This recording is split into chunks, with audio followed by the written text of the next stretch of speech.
দেখতে পেয়েছি। হোমস্টেটির কাছে এই গাছটিকে আরো সুন্দরভাবে কাছে দেখতে পেলাম। ফুলগুলির কালার চমৎকারভাবে সুন্দর। হলুদটা যেন এই আবছা দিনেও আজকে ভালোভাবে রং দিয়ে দিচ্ছে। এই রাস্তাটা দিয়েই আজ আমরা এসেছি। এসে দেখে এখানে খুব ভালো মতন বৃষ্টি শুরু হয়েছে। এসেই প্রথমে আমাদের এখানে ছাতা খুলে নিতে হয়। দাঁড়ান, আপনাদের একবার এখানের ভিউটা দেখায়। আপনাদের সিরিয়াসলি মনে হবে এটা একটা সুইজারল্যান্ডের ভিউ।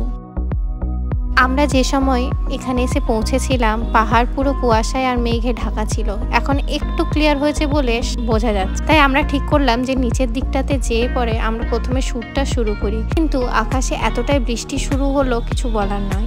আমি দার্জিলিংয়ের প্রথমবার এসেছি, কিন্তু এইটুকু বুঝতে পারলাম দার্জিলিংয়ে আপনার কাছে ট্যুর গাইড না থাকলেও চলবে, কিন্তু আপনার কাছে থাকতে হবে একটা ভালো ড্রাইভার। আমাদের ড্রাইভার আমাদের প্রত্যেকটা লোকেশনের ডিটেলস খুব সুন্দরভাবে আমাদের বুঝিয়ে দিয়েছিলেন, তাই আমাদের শ্যুটটা করতে অনেকটা ইজি হয়েছে।